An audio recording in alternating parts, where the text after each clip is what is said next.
Okay, well, today we'll just do a very basic, standard uh, preliminary prayers.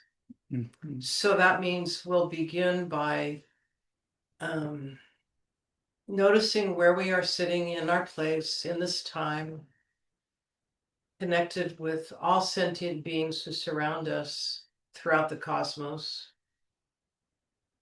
And now we notice in front of ourselves the objects, what we use the term refuge, the objects of refuge. These are the Buddha, the Dharma, and the Sangha, the representation of the means by which we can achieve happiness for ourselves and others through our continual progress on the spiritual path. And we rely on those objects of refuge in front of us. We rely on them or take refuge, if you will. That's the direction. They are giving us the direction to head with regard to our practices, our thinking, really our behavior and our view, how things exist and how we are to behave to continuously move towards liberation and enlightenment for all sentient beings. So with all that in mind, in front of you, especially notice immediately in front of you, whoever you consider to be your primary teacher in this lifetime. And then in our lineage, we have behind them or above them, depending on how you're visualizing, but above them is His Holiness the Dalai Lama, on up to Lama Tsongkhapa, creating a chain of lineage all the way to Buddha Shakyamuni, who is the prime example of our tradition. And these are the ones who are guiding us every moment of every day of all our lives. All right, we'll do it in English. I take refuge until I am enlightened in the Buddhas, the Dharma, and the Sangha. Through the positive potential I create by listening to teachings and the other paramitas, may I attain Buddhahood for the sake of all sentient beings. I take refuge until I am enlightened in the Buddha, the Dharma, and the Sangha. Through the positive potential I create by listening to teachings and the other paramitas, may I attain Buddhahood for the sake of all sentient beings. I take refuge until I am enlightened in the Buddhas, the Dharma, and the Sangha. Through the positive potential I create by listening to teachings and other paramitas, may I attain Buddhahood for the sake of all sentient beings. Okay, so we are about to listen to teachings, as it advises here. Christopher is going to do a splendid job of leading us through the next section of the Nagarjuna text, but I also want to have us just recollect the other paramitas, or in English, the other perfections, or you could say one other translation, the 6 far-reaching attitudes. These are 6 mental states we are meant to cultivate. This is the Bodhisattva path, sort of in summary, and they are acting and thinking from generosity. Number 2 is ethics. 3 is patience. 4 is enthusiastic effort. 5 is mental concentration. And 6 is contemplating the wisdom that realizes the actual way things exist. So refraining from superimposing our opinion about how things exist and replacing it through our understanding, replacing that opinion with the actual fact of how things exist. Generosity, ethics, patience, enthusiastic effort, never giving up, no matter what, concentration, focusing your mind, and wisdom. So this is how we're meant to, these are the tools we're meant to be using every moment of every day, of every lifetime. Amen. Okay, that's it. All right, thank you. So we have some new guests today, so I will just let you see. Could you maybe like your names and that, that much. Okay. Hi, I'm Linda Tedesco. I'm her husband, Joe. Joe Tedesco. Oh, we knew some Tedescos back where I come from, the Boston area, and we knew, and one was Joe Tedesco. Oh, okay. His family's from New York, so a lot of Tedescos in Connecticut and Yeah, well, but probably they're connected somehow, right? Somehow, yeah. We met these guys when we were, Peter and I were. Actually, they've been here for Venerable Robina. Oh, you were here for Venerable Robina? yeah, I remember sitting outside having the butter coffee and a really cold night. We sat out there with the bonfire. It was very nice. She came and we saw that year. Yeah. Oh, Very fun. Many years ago. Many good to be years back. ago. I don't even know. Maybe 10? Not that many. Oh, okay. It could have. Well, 7. who knows? 7 at least, yeah. 7 years ago, I think. Yeah. All right. So we are continuing our studies of Nagarjuna. Nagarjuna is considered to be one of the greatest of the Buddhist teachers in terms of his understanding of the nature of reality, how things exist, dependent arising, that kind of thing. He was very, very clear and clarified the Buddhist teachings on that. And one of his heroes. Nagarjuna? Yeah, he's a hero for sure. His wisdom of emptiness. Yeah, right, exactly. Okay, so you're when we saw it, we were like, we gotta go. We saw your thing, we gotta go. All right, so we are continuing that. This is from a text that he wrote called Precious Garland of Advice to a King, and he's advising a king who is interested in the Dharma, how he should he should rule, the things he should be thinking, what he should know about the nature of reality, things like that. So we're on. I'll just go over what we discussed. It's just a brief review of last week. And last time we were talking about the two collections of what's called collection of merit and wisdom. And merit is things very much like what Kavita was mentioning: generosity, ethical behavior, patience, anything that's beneficial actions like that. That would be called merit. We're trying to cultivate that in our lives. The other one, so the two collections is merit, and then there's wisdom. And wisdom has to do with contemplating, meditating, analyzing the nature of reality, the way things exist, the way everything is interdependently interconnected and co-arises dependently. That's where it gets a little interesting. So it has to do with emptiness. That everything is empty of any kind of independent self-existence. Everything co-arises dependently based on so many causes and conditions, including our thinking, or the way we label things. So it's very, very deep and profound and fascinating when you get into it. So that we were talking about those two collections last time. And Nagarjuna, he described in the last session, 5 common qualities that naturally appear when we live that way with the two collections. So the first is our environment becomes more harmonious. We will notice that things aren't as, in our own personal environment, things aren't as distracted, upset, confusing. It becomes more harmonious. The second is trust and good reputation arise, and that would mean people would trust us. They would trust us. We would develop a good reputation because we're living by these two, the merit and the wisdom. Understanding how things exist and then putting that into compassionate and loving action. The third is supportive people will gather around us. And that's true. We're only going to attract people who are supporting what we're doing. Other people would just find it like boring, really.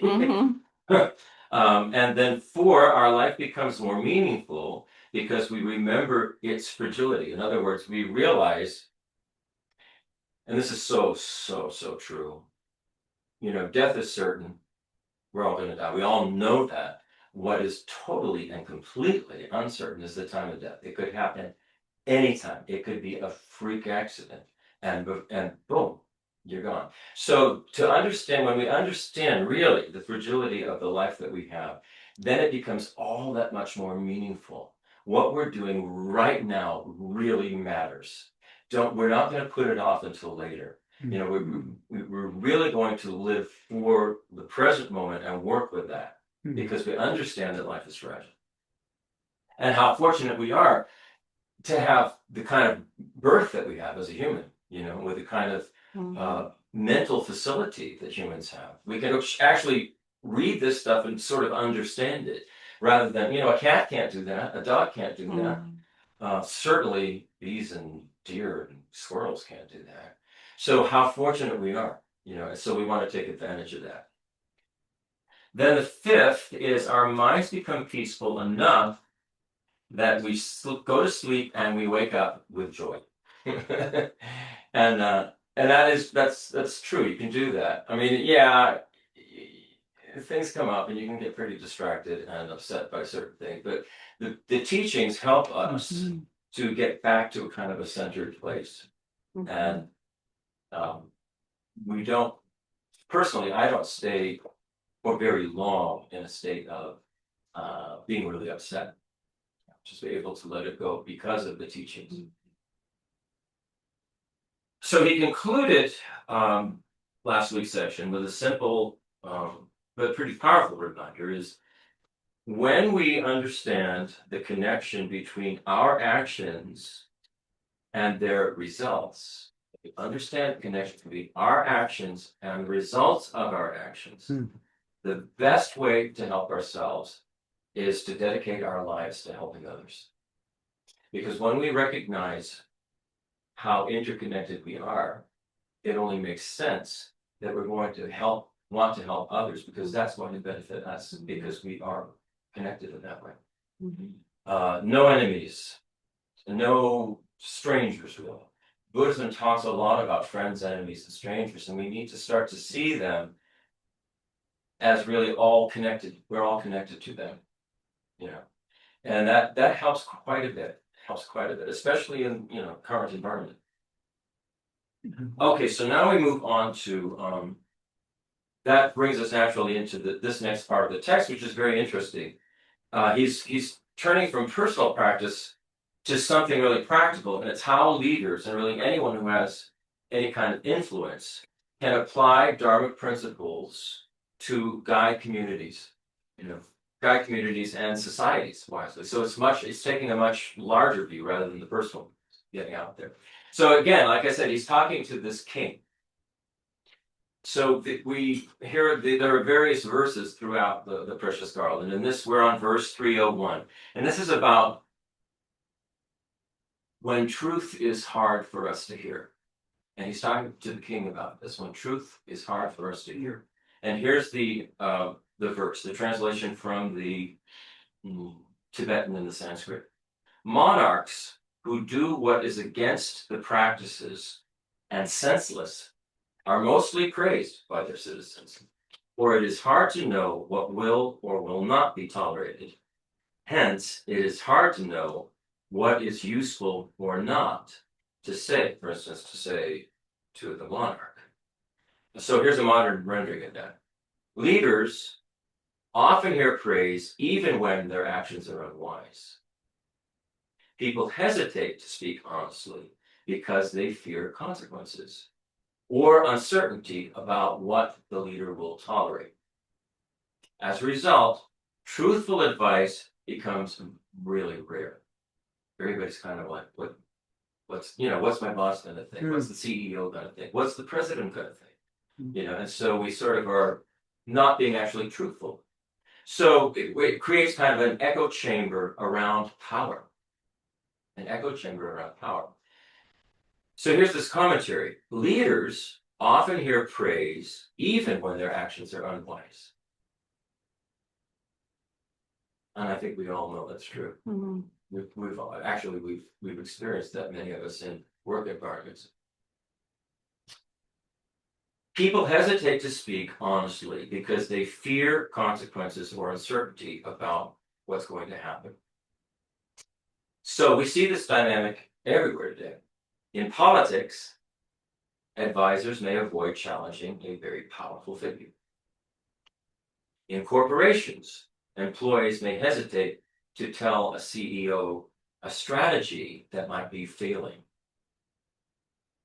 Even in volunteer organizations, or even like in Dharma communities, people may avoid speaking up if they think it might upset a respected teacher or a leader.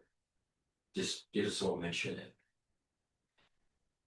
Nagarjuna is gently pointing out something that's psychologically true. That power, somebody who's in power distorts feedback. Power does not get honest feedback. Power gets whatever the people think the power needs to get in order to, be on their side. For leaders who sincerely want to benefit others, it's a real serious problem. If the only voices they hear are flattering ones, then they will lose touch with reality. It's really important that we know how to speak to leaders in a way that it's not going to piss them off, but it's going to keep them in touch with actually what's going on. So that's what Nagarjuna is talking about. He's talking to the king in this way. So Nagarjuna begins by doing something really courageous. He prepares the king to hear truthful advice, not comfortable praise. For modern Dharma practitioners, including leaders of small Dharma centers like this one, this is also relevant. A healthy community will welcome respectful honesty. When students and teachers can speak openly, wisdom grows and mistakes can be corrected early on in the process. So a useful reflective question for each one of us is, do I create an environment where people feel safe telling me the truth? Do I create an environment where people feel safe telling me the truth? And that's just something for each one of us to think about. Are we too quick to react if something brushes us the wrong way? Can we maintain kind of a steady base and an open mind? That's important for us. So here's verses 302 and 303, and this is about the courage to speak compassionate truth. And this is these verses are translated by Jeffrey Hopkins, who are the Tibetan monks who we studied with. Always praised his translations. They said that he was the closest to the Tibetan translations that they were familiar with. So here's verse 302. If useful but unpleasant words are hard to speak to anyone else, what could I, a monk, this is Nagarjuna speaking, what could I, a monk, say to you, a king, who is a lord of the great earth?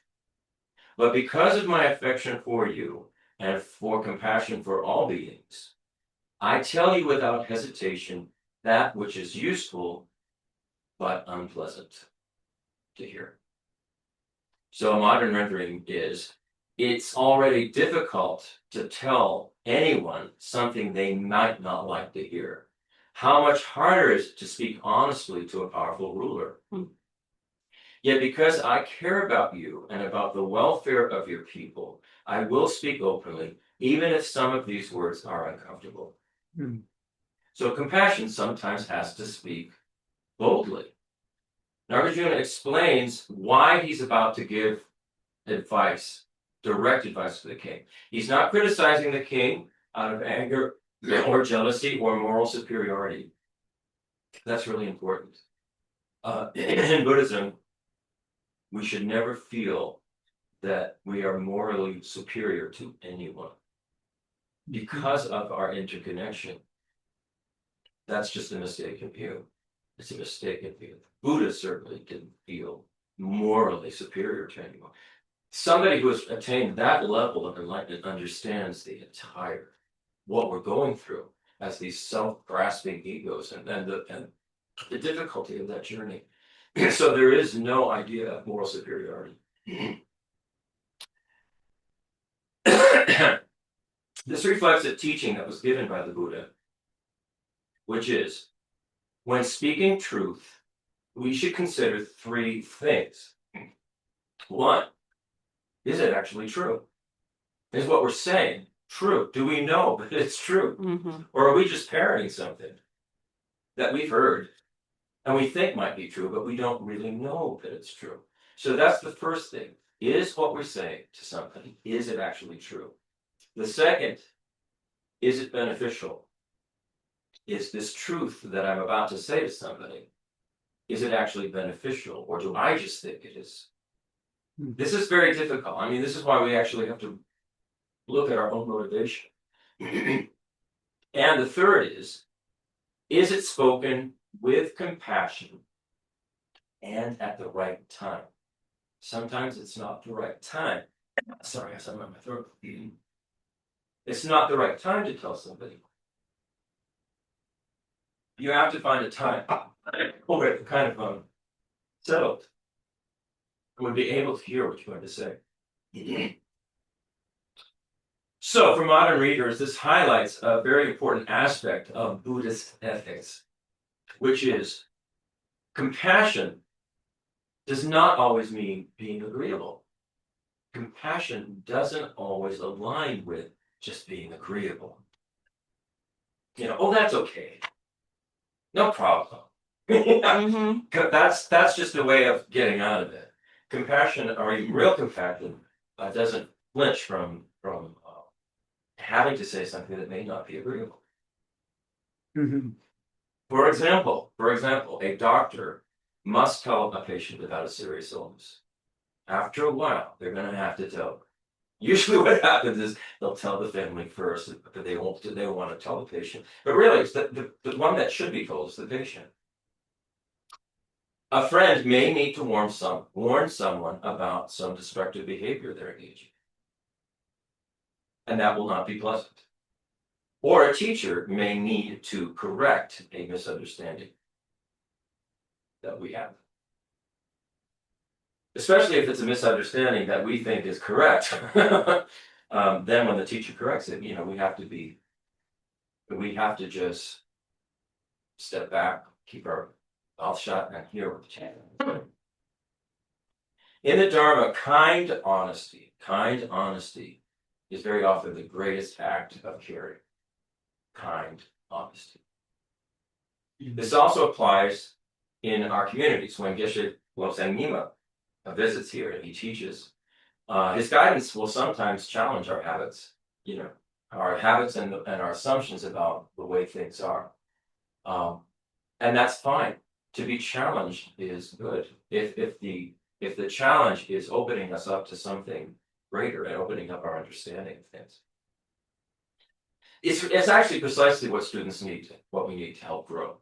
If we keep skirting around, beating around the bush, not actually being directly honest in a very kind way with one another, then we just keep avoiding the kind of growth that we need to be engaging in. So compassion isn't silence, it's truth spoken wisely. Compassion is truth spoken wisely. So this is about speaking truth in the spirit of the Buddha. And we go to the next stanza of the verse. The supra-mundane victor said that students are to be told the truth, gentle, meaningful, and salutary, at the proper time and from compassion. That is why you are being told all this. This is Nagarjuna speaking to the king. That is why I'm telling you this. The Buddha taught that advice should be truthful, and it should be meaningful, it should be delivered in a kind way, and it should be offered at the right moment with compassion. Not accusing, but with compassion, with a wish that the person doesn't suffer. That's basically what compassion is. Compassion is may you not suffer. In Buddhism, love is may you be happy, and compassion is may you not suffer. So you're telling the truth of something, the idea that they may not suffer. It's not a criticism. It's not the criticism the way we normally think of it. And that's really, really important to remember. So that's the spirit with the spirit that Nagarjuna is engaging in when he's talking to the king here. So it's about right speech as ethical leadership. Nagarjuna is grounding his advice directly in the Buddhist teaching. He reminds the king that ethical communication has several qualities. Ethical communication has several qualities, and they are truthful to the best of, and basically truthful, when we're talking about Buddhism, truthful goes back to the actual nature of the way things exist. So that if we can only just think we are all connected, we are all interdependently connected. So forget the idea, or put to the side the idea that you've got enemies, and put to the side the idea that there are strangers. Strangers are just somebody we haven't connected with yet. That's all. That when we're speaking the truth, we're speaking the truth from an idea that's what's best for the whole. What's best for the way things actually exist. Not just, oh, this is my opinion. That's not truth. It's thinking in a much faster way when you're speaking to somebody. So that's truthful, that it's meaningful. There's a purpose to it. That is beneficial. That you're not doing it to out of anger or criticizing out of anger. That is the point. The point is you're trying to benefit. It's spoken kindly, not shouting, not angry, you've not let it get to the point where your ego's. It's spoken kindly, and it's delivered at the right time, not in a highly emotional moment, but at the right time. So again, truthful, meaningful, beneficial, spoken kindly, and delivered at the right time. So this is essentially just an expansion of the Buddhist practice of right speech. Right speech. There are these 10 virtuous actions that the Buddha talked about, and there are 4 that have to do with speech, and they're very much along these lines. So in today's world, especially in we've got social media going on, speech moves in the opposite direction really than what I just described. Speech is like it's in social media, it's fast rather than thoughtful. It's reactive rather than compassionate. What is everybody doing? They're reacting and blasting whatever it is they are, against. It's not coming from a place of compassion. We can tell that, when we're just, I just really stopped. I stopped looking. I get all my info from Don and Kavita because it's too, all of that is just too disturbing, really. It's upsetting to see how angry people are with one another. But of course, we need to know what's going on. So I get it for these. Yes. And it's divisive instead of constructive. It's divisive. And what good is that? What good is that? What we want to do is heal the divisions, right? So Nagarjuna's instruction is a powerful antidote to this modern pattern that we find ourselves in. So imagine if political discourse, online communication, or workplace leadership followed these principles: truthful, kind, helpful, and doing it in a timely way, doing it at the right moment. Not at the most opportune moment for the biggest headlines and the biggest bang, but at the right moment. That would be amazing. That kind of speech will build trust. And trust is actually the foundation of a healthy community or a healthy society. But if there's no trust, it's not a healthy community. So now we go into receiving advice with a steady mind. Again, he's talking to the king. And here's the verse. O steadfast one, when true words are spoken without belligerence, they should be taken as fit to be heard, like water fit for bathing. Realize that I am telling you what is useful here, and otherwise, and act on it so as to help yourself and also others. When honest advice is given without anger, it should be welcomed, just as we gladly accept clean water for bathing. Honest advice that's helpful should be welcomed. Understand that these words are meant, this is like the king, understand that these words are meant to help you both now and in the future. If you act on them, you will benefit both yourself and your people. So this is about the rare skill of listening well. When somebody has something to tell us, to listen very well. You notice what we mostly do is that we will think about what's our next response, what's our next response. They say something, well, how am I going to react? Just listen well to what they have to say. So he's shifting the responsibility now back to the king. Speaking truth requires courage, of course, but receiving truth requires a humility, a sense of humility. Not that, what do you mean? How dare you? You know, our ego gets all riled. Just have a sense of humility to understand that, you know, I don't know everything. I don't understand everything. I don't know everything that's going on. This person seems to be trying to actually help me. Can I listen in a way that's not reactive? It's quite a thing for us to be able to do in close relationships and in, you know, just regular friendships. It's difficult to do. So, you know, it requires some courage. So the king, he's encouraging the king to listen with steadiness rather than defensiveness. And so in modern psychology, this would be called psychological maturity. We're being psychologically mature, not like little kids.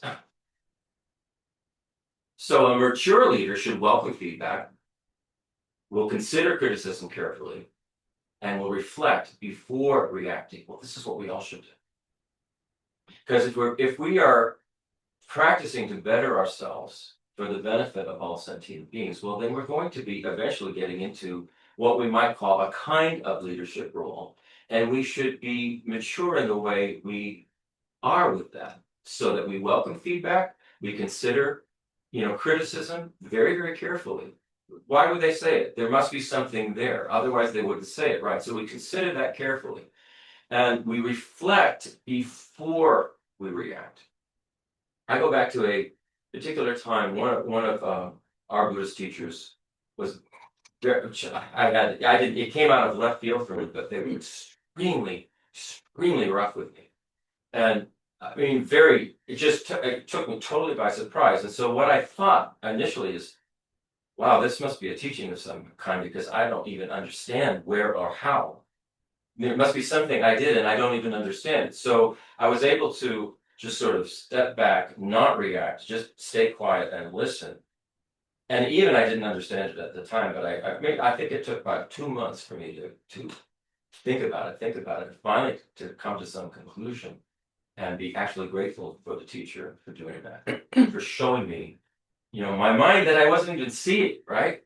So it's just to remember that, just to sort of step back, realize you don't really understand, and take it in without reacting as much as possible. So if we don't have these qualities, even wise advice will become really useless. It won't help us. Truthful words, Nagarjuna says, truthful words are like water fit for bathing. They actually cleanse us. They help us. They help us remove some of the problems that we have that we may not even see. You know, so that's really good. For spiritual practitioners, this principle is really essential. Dharma teachings will very often challenge our deeply held assumptions about self, what is happiness, and what our identity is. You know, we think of ourselves as a particular identity. I'm this, and this. And that's who I define myself as. And we can get really pretty bent out of shape if somebody challenges that identity. How dare you? You know, that kind of thing. And yet we should step back from that and realize through the Dharma teachings, identity is not something to be grasped onto. We don't want to hold on to that identity as if it's some solidly self-existing independent thing. It's changeable. Mhm. Our identities are changeable. And obviously they can be changed for the better. So we want to keep that in mind in our interactions with others. So listening with openness is actually a practice of wisdom. If you can remember that, listening with openness is a practice of wisdom. It'll help a lot. It'll help a lot. It's like that. My experience with the teacher is like, this must be some kind of lesson. This is something for me to learn. This was my first thought, because I so valued the teacher. I had such respect for the teacher. So I knew this could just be coming out of the blue. They were seeing something in me that I wasn't actually seeing. And that's really beneficial if you can take that on to a little degree anyway. So now we're going to talk about the power of generosity and Dharma foundations, and using wealth as a tool for merit. Merit being love and compassion in action. Here's the next verse. If you do not make contributions of the wealth obtained from former giving to the needy, through your ingratitude and attachment, you will not obtain wealth in the future. Here in the world, workers do not carry provisions for a journey unpaid. But lowly beggars, without payment, carry to your future life what you give them multiplied 100 times. Modern rendering of this is, the wealth you enjoy now is the result of generosity in the past. The wealth you enjoy now is the result of generosity in the past. If you fail to share it with those in need, that future prosperity will disappear. But when workers don't carry your luggage without pay, we all know that. But when you give to those in need, the merit they help you create carries forward into future lives, multiplied many, many times. So this is a really, really interesting way of looking at helping others. Just say somebody who's on the street downtown, and they're asking for money, and your reaction may be, walk to the other side of the street, avoid them. If you actually realize they are helping us create merit by just freely giving, just generously giving. I remember Venerable Rabina Corton said, whatever you have in your pocket, give it to them. $20, $10, $50. Just give it. Just give it. Don't worry about it unless you have to have it. But don't hang on to it, because what that's actually doing is you're creating merit by doing that. That person is actually helping you. It's a really different way. It's turning it completely around and looking at it in a completely new way, which is totally benefits both. And that makes so much sense, They are actually helping us. So when the animals need, protection, or they need food, or whatever, wherever it be, it doesn't have to be humans. It can be any living being that needs some kind of protection, some kind of help. Just give it. Just give it. Rather than kill the ants. Don't kill the ants. Or, Nagarjuna had a really funny thing a couple of sessions ago. He was talking about, at places where there are anthills, leave some food and stuff for the ants at the top of the anthill. And I was thinking, oh my God, right here in South Texas with fire ants, do we really want to do that? But we're no longer, destroying fire ant piles, which was just second nature. Challenges. It's a challenge. Wasps. We have challenges with We have wasps. 3 or 4 varieties of wasp. We know we've made peace with a couple of them, and Yeah. I've noticed, interestingly, if you don't freak out, there's this one shed that has all these wasp nests in it. If I go in the shed and open the door, they all start flying around. And sometimes one of them will, I don't even know the word to use, but it'll just like touch me, but not sting me. And I notice if I just do what I'm there to do and ignore them, I have never gotten stung. That Yeah. one shed that's full of red Yeah. wasps. I did the same thing. I went into that shed and having no idea there were wasps in there. Just And it's open the locked door, haven. went in, I'm looking for all this stuff, and all of a sudden I hear this strange noise, what is that? You're And I look around. There's this huge wasp nest right at the door. They were not bothering me.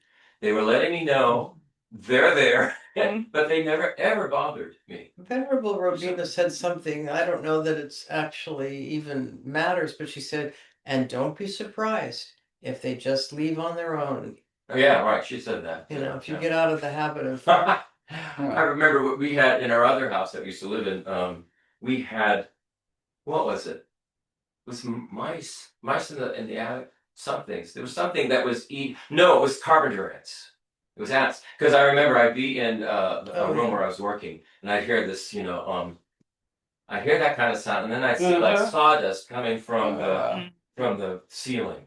And I remember asking Geshe Thakur, because they're saying do not kill these animals. What about that? And he said, well, maybe you won't last as long as the house. And he basically was saying, don't worry about it. And so I really didn't worry about it. And the house is still there. And we're renting it to people, and it seems to be fine. So I don't know. Maybe they all went away. So Nagarjuna introduces one of the most important principles in Buddhist ethics is that wealth comes from generosity. It does not come from hoarding. It comes from generosity. It's results similar to the cause. If you are generous, you're going to have a result similar to that cause of being generous, which is you will have the rewards of generosity.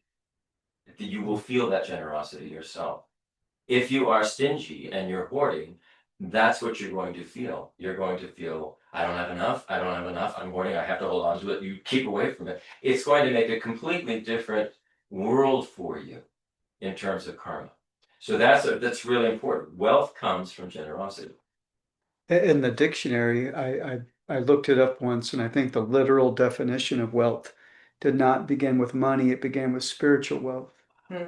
That's more of a spiritual basis. Probably that WEAL, that probably has it's probably a root that has to do with a spiritual. I think I've heard that word wheel in like ancient Shakespearean stuff, and I don't think it has to do with money. Sounds right. So this could sound surprising in a modern world that often attributes wealth purely to hard work or intelligence. Buddhism agrees that effort does matter, but it also explains that our present circumstances arise from many causes, including karma from previous lives. Generosity plants the karmic seeds for prosperity. But Nagarjuna adds an even deeper insight. The poor and the needy are actually benefactors. It's like I was saying before. They are actually helping us to generate that kind of merit. It's a completely different way to think about it. It takes some getting used to. But I think once we do get used to it, then it's sort of like, whoa, let me help you. You need some money? Here, whatever I have. Do you think it applies to just spending, like, No, generosity in many, many ways. I mean, just like say, when you hire, for example, a plumber. Sure. And you pay them. Yeah. Not begrudgingly, but pay them happily because you know that they have a life, they need money to live, and their kids, their whatever. So it's not necessarily only about. It's not just about money either. I think if we're generous with everything we have, if we're generous with everything we have, that's creating the causes for that to come back to us, that people will be generous with us, with what they have. It's not necessarily money. It could be generous with your time, with your attention, What is it that you want? I mean, think about it for yourself. What is it that I would like? If it's something that I would like, then I should be giving that. If I don't want this kind of confrontation and disturbing emotions. Well, why should I even generate that? I don't want to generate that. I don't want to have that. I want to express a different way of being. So we should always think along those terms. Think in terms of the karma, the reflective. What do your actions reflect? Because that's going to reflect back to you. That's going to reflect back to you. Your mind is going to see things in a particular way based on how you behave yourself. It's really it's kind of liberating when you really take that on board. I think it's important to say to do it also without expectation. Yeah. So if I hear the teaching, then I think, oh, if I help this person, like you're saying, it'll come back, but I want to give without expecting or give freely, Right, regardless, because then I'm kind of going, ooh, this is good for me. Because it's sort of like a transaction. Yeah, yeah. And that's right. So without expectation, just You would be listening to the teaching with the I. Yes. The ego in mind. Right. Yeah. But the funny thing is, even if the ego took that on board, eventually they would just get so habituated to being generous, it might just become part of who they are, and it wouldn't really. They would see the joy in it, and they would see, oh, it really wasn't that so much fun being clinging and selfish, and so who knows? Who knows? All I know is Buddhism says do it. Yeah.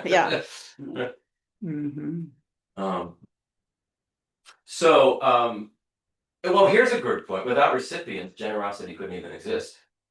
How can we be generous if there's nobody to be generous to? I mean, that's a really good point. So in that sense, if somebody is asking for help, it's giving us the opportunity to help. You know what else? We ought to also be very open to receiving help and offers of stuff. Right. Same. In the same way, because it actually is, in a certain way, beneficial. I mean, to receive it well is beneficial to the person who's giving. It reminds me when I talk to my elementary students about happiness, and I'll ask them just the question, what brings you happiness? Giving or keeping this to yourself when you could share it? And they say giving right away. Haven't heard everyone says giving.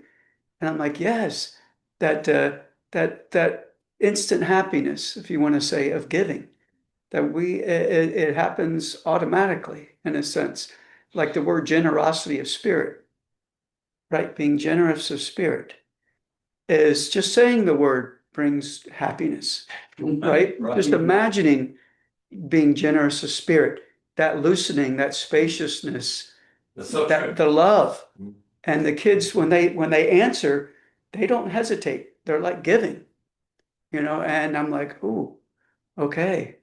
That to me, happiness and giving are synonymous, right? Would y'all say the same thing? It's something similar. Unless it's like, because you can see what happens a lot is you'll have very wealthy people, right, who want to have their names all over plastered on all these buildings because they donated this and they donated that and they done it, and it's here's the so and so center for blah blah blah, the so and so foundation for blah blah, and they're I'm not sure, and the money is helping, all that is helping, but the person is doing it for recognition. There's a lot of recognition involved, rather than just anonymous donors. Especially if they're still alive. Yeah. And so it's a very fine, with little kids. For most of them, it's very genuine. It's much more fun to play together, to share, right? But we all know it can also get into fistfights. Yes, and what you're saying with playing is play requires relaxation. So that generous comes from a place of relaxation, that looseness or spaciousness, not a sense of constricting the body or the mind, right? So it's also that freedom, maybe. What you said, just saying those words makes you feel loose and spacious, just to be generous of spirit. That's exactly something Nagarjuna said a couple of sessions ago. Just to say the words opens up the heart. Just to say those words. Mhm. You know, and that's a starting point for sure. Does Nagarjuna Nice. ever talk about competition? I mean, as a recreation? I'm just thinking of how then that can be constricting because if children don't understand that competition doesn't mean you're going to kill each other. Yeah, And be that's a mad. difficult one. I don't And know. I- He may get to that later, but I Yeah. don't think he's talking So I just it made me specifically. think Yeah. that there's you don't relax, Yeah. especially if you're a kid and you got parents that are like, you go out there and you get them. And Well, it's not just kids who don't realize too, because of competition. yeah, exactly. yeah. It's the families and the whole. It's kind of a anyway. You can see how competition can lead to really disastrous Distortion. effects. I mean, I think some of these, you know, sports teams, right? And then you have the fans who are so, you know, they're as competitive as the players are. And some of these instances where there are actual deaths occur out in, you know, when the game is over, and because people get so Usually with a riled up. little help from Well, of course, but it kind of goes Yeah. with the yeah, a little help whole from thing. Tailgate alcohol or- parties. yeah, right. Yeah. Tailgate parties. It's like So it's tricky. It's tricky, but what you say is true. Just to say those words, you know, expands our mind. It expands our heart. Mhm. Mhm. Mhm. Thank you. So this idea that without recipients, generosity couldn't exist, it reverses our usual perspective. Instead of thinking, why are they asking me for something? We might think, here is an opportunity to cultivate Mhm. generosity, and that whole exchange to cultivate that. That's huge. That's a spiritual practice. It becomes a spiritual practice. For modern practitioners, it can be things like donating to humanitarian causes, or supporting Dharma centers, or volunteering time and skills, or helping someone who's struggling in the community. You know, there's very different ways that we can do this. It's not just about money. You know, there's different ways we can do it. So he's saying small acts matter. A single sincere act of generosity plants powerful karmic seeds. For you and for the person who is on the receiving end. So say you're on the receiving end of somebody's generosity. That's planting powerful karmic seeds for both of you. And that's important. Important to remember. All right, thinking big in virtuous action. Here's the next stanza. Always be of exalted mind and take delight in exalted deeds. From exalted actions arise all effects that are exalted. Here's a modern rendering of that. Cultivate a vast and noble mindset. Take joy in meaningful actions that benefit others. Great causes naturally produce great results. And this is about the power of having a vast aspiration, you know, a very, very big aspiration. Like in Buddhism, you know, the Bodhisattva path, you're aspiring to become enlightened for the benefit of all sentient beings, and not just on planet Earth, all sentient beings everywhere. So any being that has, you know, a heart and a mind, you know, it's for these beings. That's what we're doing. So that's very, very vast. So in Mahayana Buddhism, motivation determines the power of our actions. What our motivation is determines the power of the actions that we're taking. Two people could perform the same act of generosity, but if one person acts with an aspiration to benefit all beings, if it's part of an aspiration to benefit all beings, then that karmic result of that action will be immeasurably greater than someone who's just saying, okay, I'm going to just give this one person some money because it seems like they need it, and okay, good, and I'll get on with my day. It's a different view. It's not as big. It's just for that one thing. That if you think of a much, much larger view, it becomes really, really vast. That's why bodhisattvas will create vast intentions. They'll cultivate vast intentions. There's a reason for it. They think, may everything I do contribute to the awakening of all beings. Everything I do. Wow. I mean, that's like down to making your cup of coffee, right? Everything I do, may it contribute to the awakening and the benefit of all beings. That's crazy. So, we could support projects that benefit large numbers of people. We could create educational opportunities for people. It depends on where we're at, what kind of influence we have. We could help preserve wisdom traditions, such as, these are wisdom traditions. We could work for environmental protection or social harmony. We need that. Social harmony. So even if our resources are very small, our aspirations can be vast, and that makes a huge difference in our mind, and therefore makes a huge difference in our karma, and in the karma of who we're relating to. It changes everything.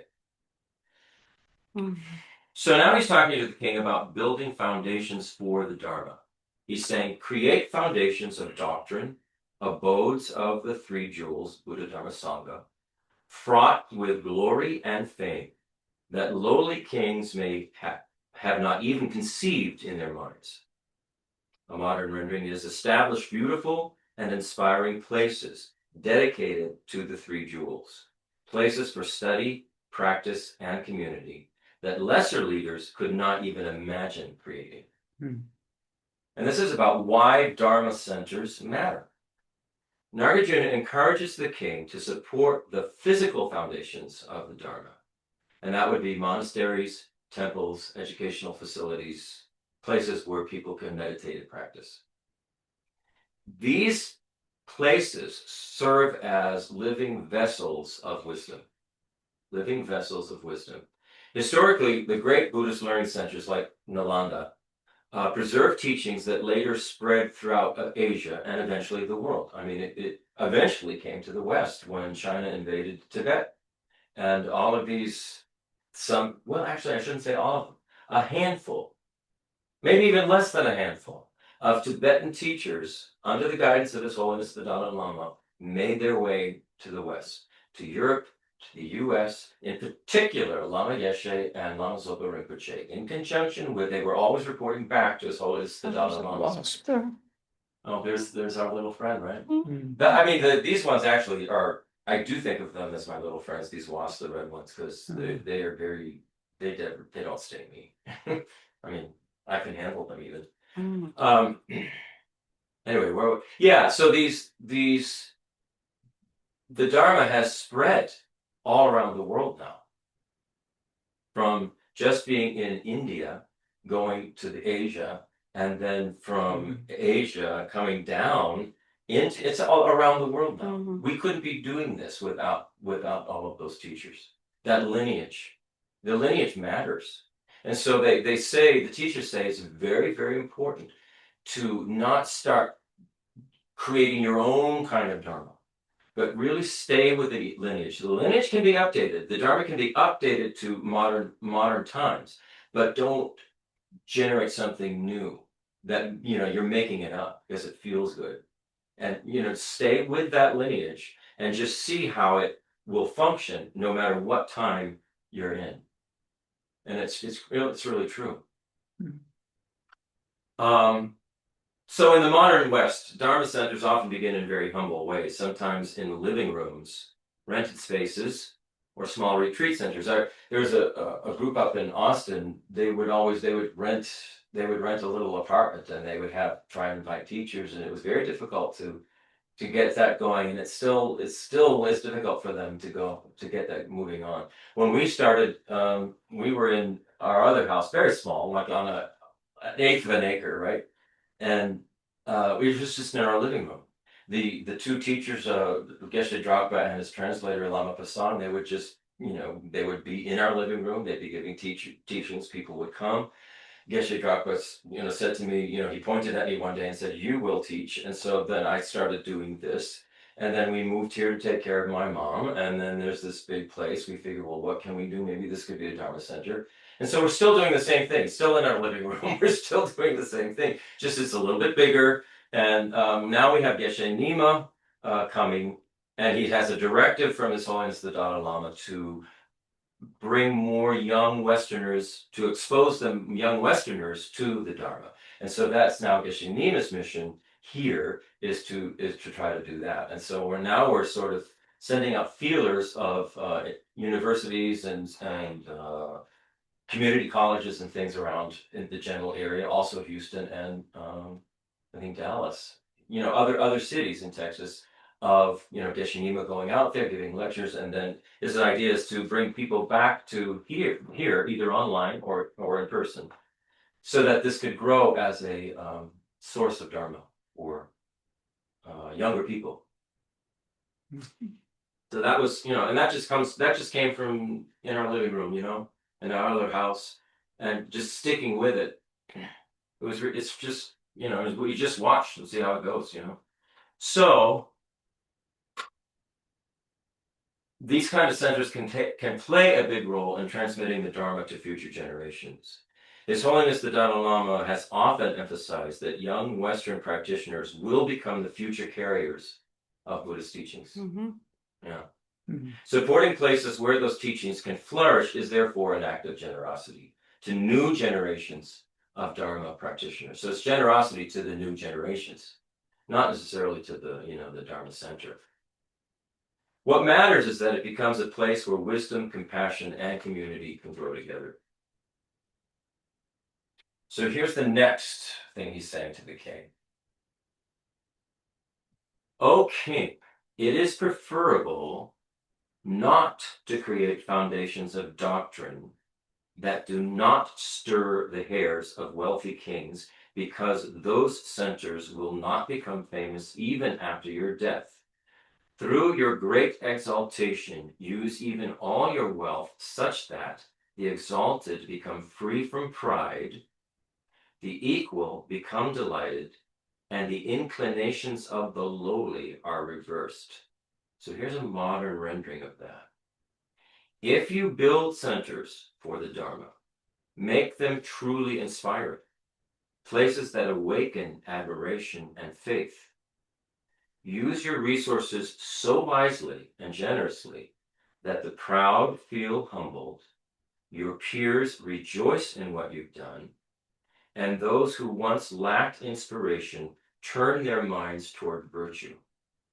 So he's talking about creating places that actually inspire us, inspire our hearts and inspire our minds. So that creating places like that. Nagarjuna is encouraging the king not to build Dharma institutions in a careless or half-hearted way. Mm. If a temple, monastery, or learning center is built merely out of obligation, it may fail to inspire anyone. But when a place of practice is created with vision, care, generosity, it becomes something powerful, a beacon of inspiration. Think of places around the world where people travel simply to go sit there quietly, to reflect, or to practice meditation. People will go all the way to India to do that. Or to Tahiti. These places remind us that life can be oriented toward wisdom and compassion. Nagarjuna is explaining that when Dharma projects are carried out with sincerity, those with pride feel humbled when they witness such dedication. Peers and allies feel joyful and inspired to contribute as well. And those who previously had little interest in spiritual life begin to develop some interest and some curiosity and a little confidence in it. That can definitely occur. In other words, great virtuous projects elevate the moral atmosphere of society. Real quick question to the online people. I'm answering some Zoom problem questions. Is everybody hearing okay?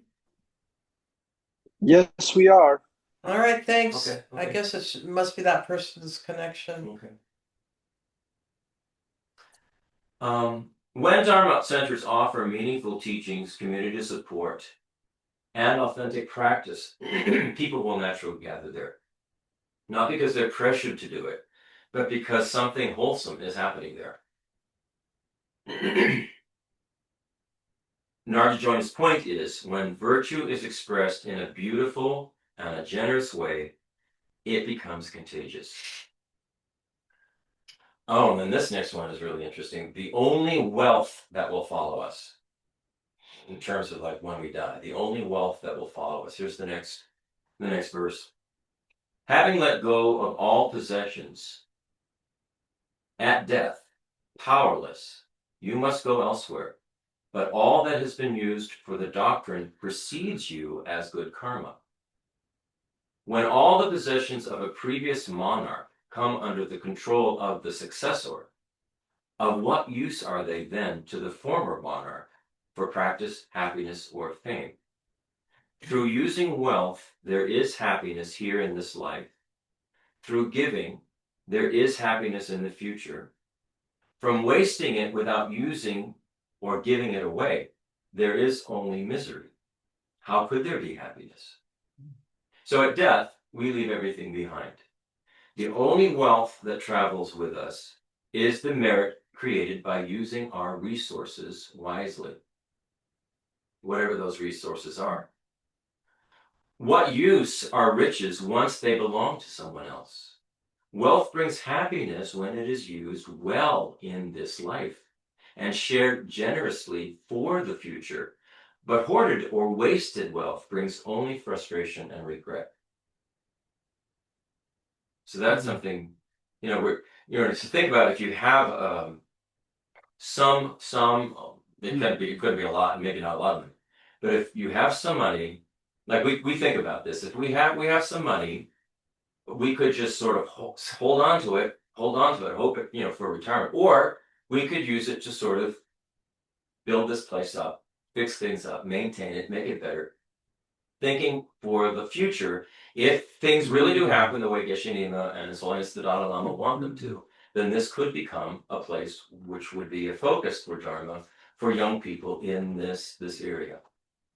And if not, then there's a nice place, and but we can't take it with us, in other words. And we, luckily, fortunately, for this kind of thing, we don't have heirs to leave it to. We don't have children, in other words, where we feel, we have to leave it to them. So that makes a huge difference for us. It sort of frees us up in that regard. I can imagine if we had kids, it would be very, very difficult because the attachment is so strong, and you want to help them. Mm-hmm. Yeah.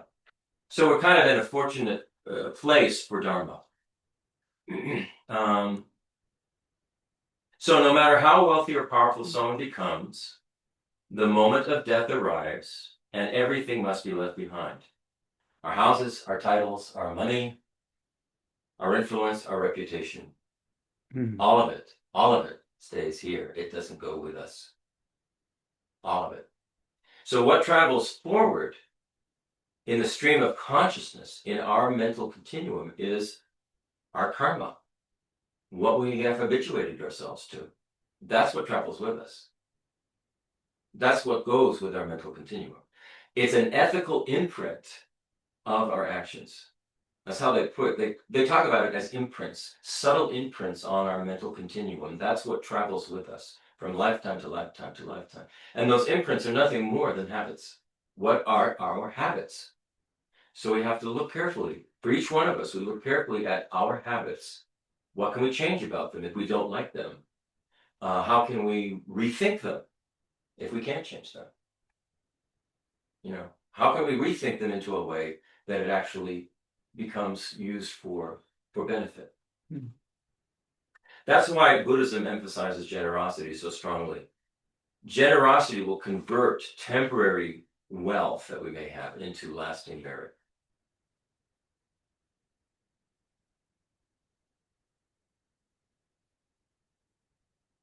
Many people spend their entire lives accumulating wealth, but rarely pause to ask, what will truly remain of my life once I'm gone?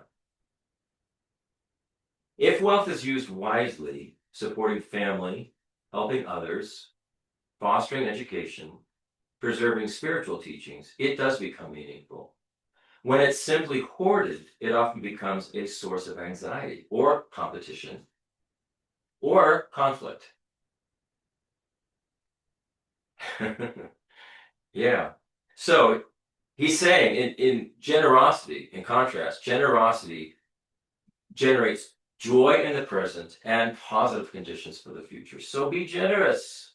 It's not going to hurt. It's not going to hurt. Don't wait until the end, in other words. Because of the lack of, here's the next verse. Don't wait until the end. Because of lack of power while dying, you will be unable to make donations by way of your ministers, who will shamelessly lose affection for you and will seek to please the new monarch. Oh, it's so true. My God. Hence, while in good health, create foundations of doctrine immediately with all of your wealth. For you are living amidst the causes of death like a lamp standing in the breeze. If you wait until the moment of death to give away your wealth, you may no longer have the power to do it. Those around you will already be turning toward the next leader. Therefore, act now while you're healthy. Life is like a lamp flickering in the wind. So he's warning us about a common human habit is that we procrastinate virtue. We procrastinate our habit or practices of virtue because we'll think, all right, I'll focus on generosity later. I'll focus on that later. Or I've heard this. I will seriously, I'm going to practice the Dharma seriously when I retire. Or I've heard people say, I'm too old for that. I can't practice that now. I can't do that. I'm too old for that. I'm too set in my ways. Or they'll say, I'll think about spiritual matters someday. I've got other things to do now.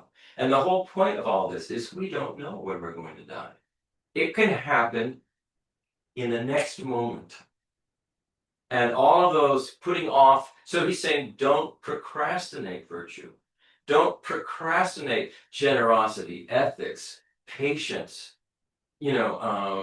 treating one another kindly, studying the nature of reality. Don't procrastinate it. Do it now. Make it part of the habit of your mental continuum. So that's what you take with you.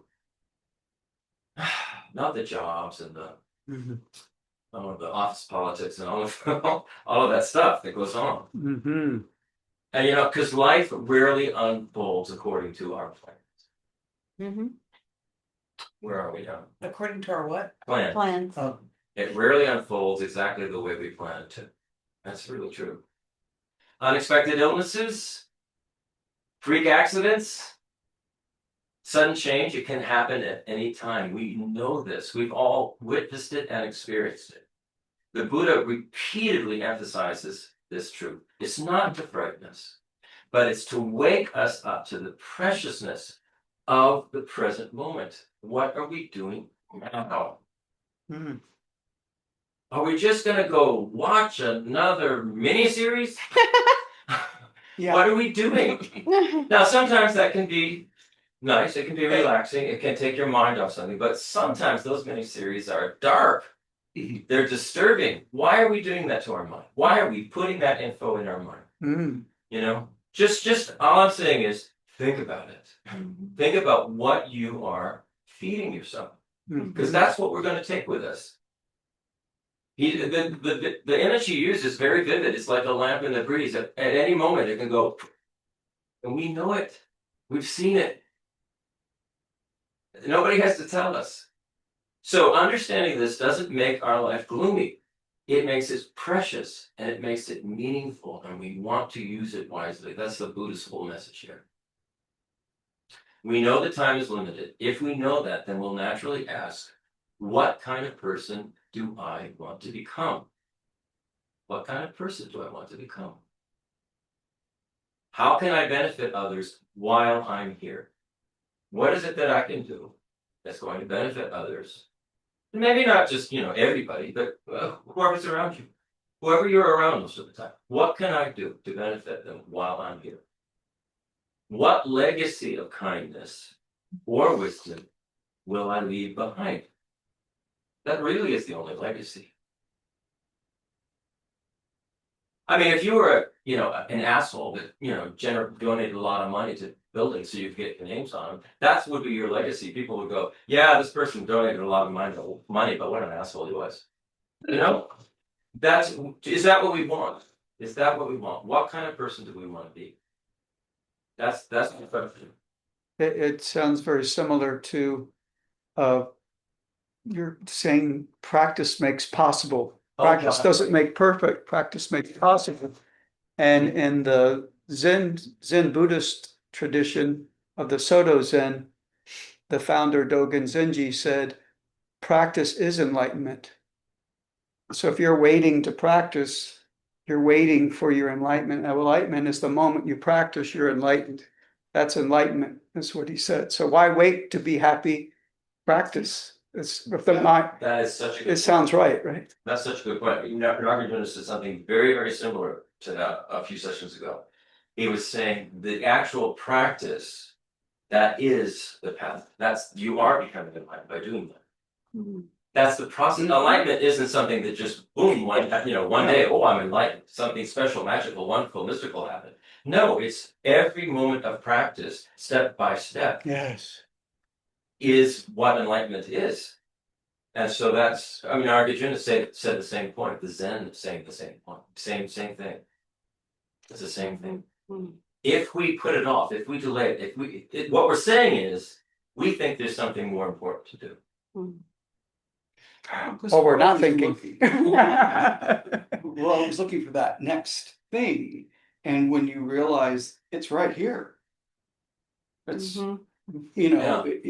but it's hard for us to accept that because, well, that's not what it's supposed to feel like. Just this, I mean, it's kind of, it's not the big yacht and the house in the country and the horses and it's right here. I mean, again, it goes back to being, we're always looking for the next thing. Save enough in your 401k so you can take that trip you always wanted to take. I mean, there's always something else. But we grow up, at least in this country, feeling that way or being told that, save your money, but don't let anybody take advantage of you. Don't be too nice.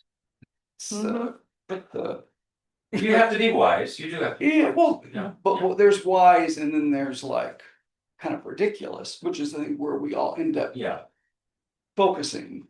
Well, as long as we have this ego grasping at the core of our being, this is always going to be the case. If you've ever gone to a financial plan, you're just like, okay, well, no point in going back to them because I'll never get to that point. It's kind of like and some people have the kind of resources that they tell you, well, if you don't have this much, by the time you're this age, you're going to be in the poorhouse, which is kind of like, what? I don't even know. Yeah.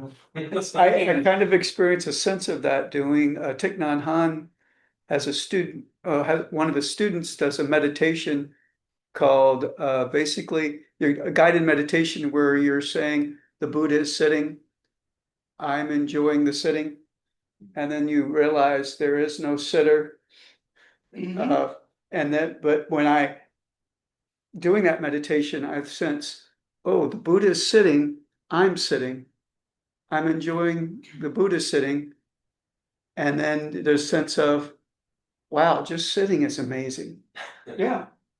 And I thought, oh my God, and then the breathing, Buddha's breathing, I'm enjoying breathing, just breathing. So it's involuntary, my breathing, the Buddha's breathing, I'm breathing. What a miraculous thing. Like, that can't be right. My brain goes, that can't be right. I'm feeling miraculous, but my brain's telling me this can't be right. Yeah, you're right. This is When we go to Disneyland, it's kind of this, it sounds very much what you're the saying. bells and whistles. Yeah. Well, it's pretty interesting, isn't it? Sometimes it's so simple. Okay. Where are we?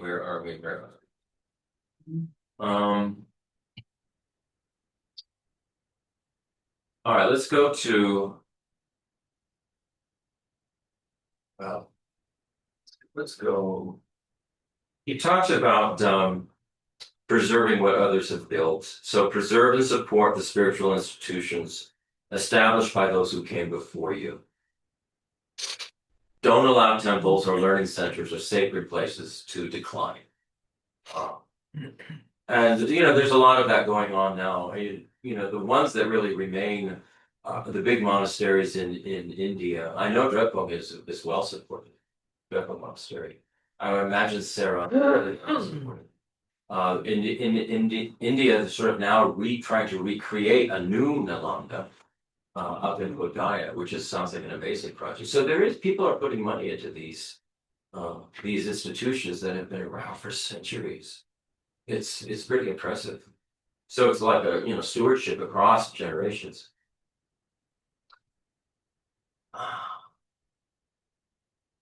So modern Dharma centers, they face a similar challenge.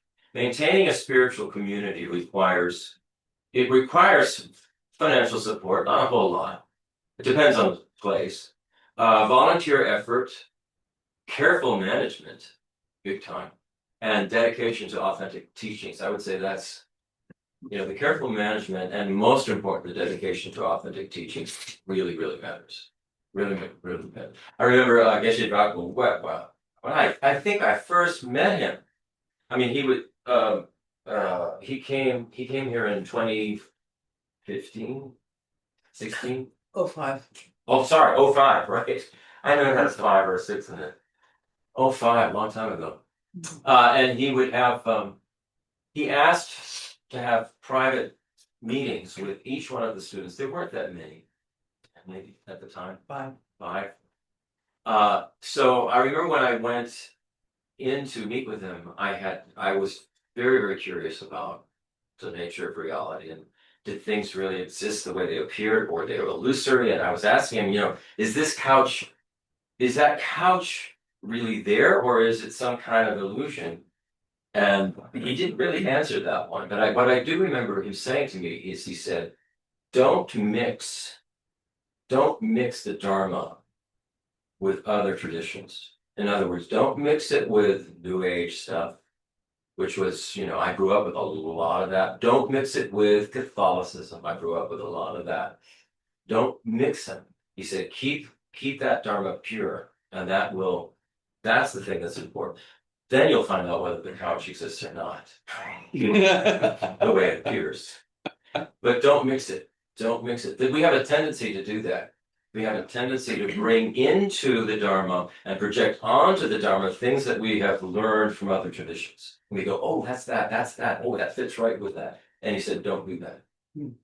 So that was the big takeaway that I got from my very first meeting with him. Yeah, one thing I've observed is in general, we try to make it fit what we already believe. That's right. We want it to fit what we already have invested our belief in. And it can be a slow process. You can kind of be sort of letting go of some old beliefs and replacing them with ones that are actually Buddhism doesn't stress belief. It stresses study, practice, logic, and you come to the conclusion yourself based on the logic of something, not because you just blindly believe it. And so when you have to see the logic of something, then you can develop a lot of confidence. And the more confidence you develop in the teachings, the better, the easier it becomes to see how everything connects. Yeah, it's a process for us Westerners because we're exposed to so many different kinds of traditions, and we want to sort of somehow bring them all together, And he cautioned against doing too much of that. Against, for me, doing it at all. Which is not I just want to jump in and say it's not as if to say this is the only valid method. Right. What it really is saying is if you attempt to climb to the top of Mount Everest and you set out with a particular set of equipment, it's not helpful and you'll try to change your equipment halfway up the mountain. Just keep the equipment you started with and let that serve you the whole way, assuming it's been tried and true, proven by others to Yeah. get you there. So in other words, many spiritual practices will get you there, but once you decide to embark and you've gone a certain way, I mean, it's not meant to be exclusionary or exclusive. It's meant to be practical, in my opinion. Yeah, I agree with you. It's practical. It's right. If you're going to invest yourself into a particular thing, invest yourself into it. Yeah, like another metaphor, this might be more helpful in a certain way. If you decide you're going to college and you decide you want to become a historian and you've gotten all your training you're in your senior year, it is not going to help you decide suddenly to become an accountant. I mean, you will have Not to start over.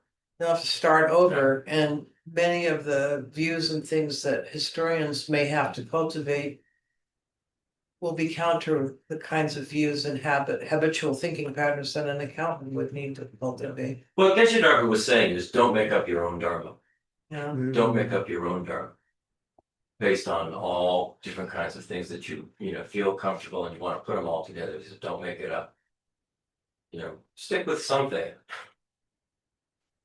All right, we're just almost there. I mean, I was gonna say, one of the things that I've observed is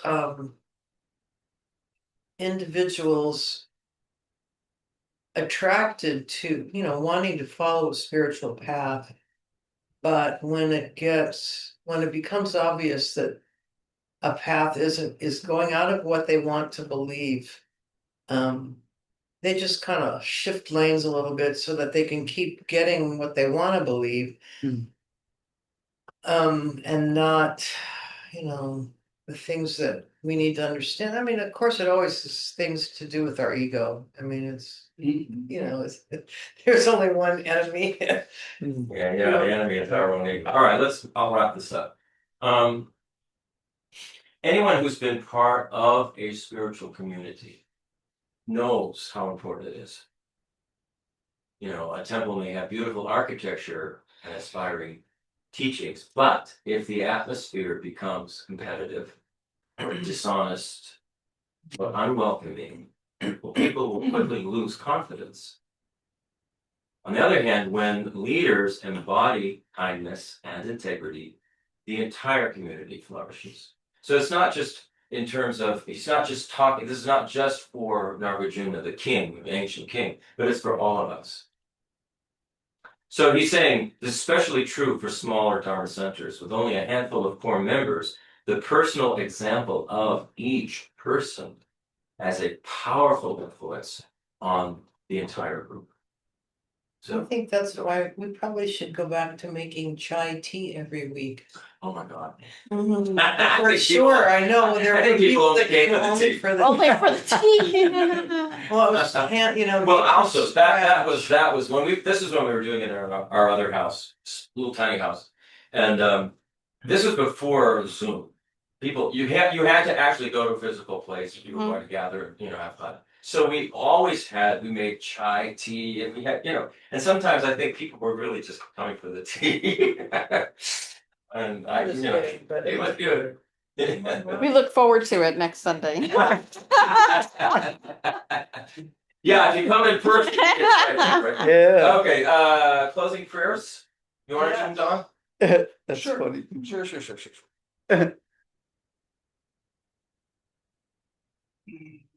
Let's start with guru meditation.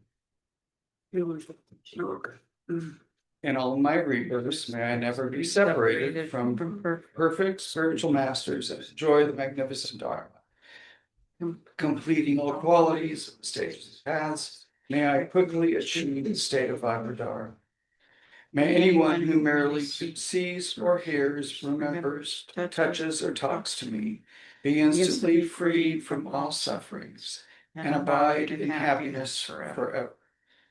It is only from the kindness of my guru that I have met the peerless teachings of the Buddha, Thus I dedicate all merit, so that all sentient beings in the future may be guided by kind and holy groups. And then let's go down to final dedication. In all my lives may I not be separated from true lamas, and so enjoy the splendor of Dharma, fully perfecting the virtues of levels and paths. May I speedily attain the state of Vajradhara. Okay, thank you. Thank you. Thank you. Thank you, Christopher. Thank you, everybody. Thank you. Good seeing you all.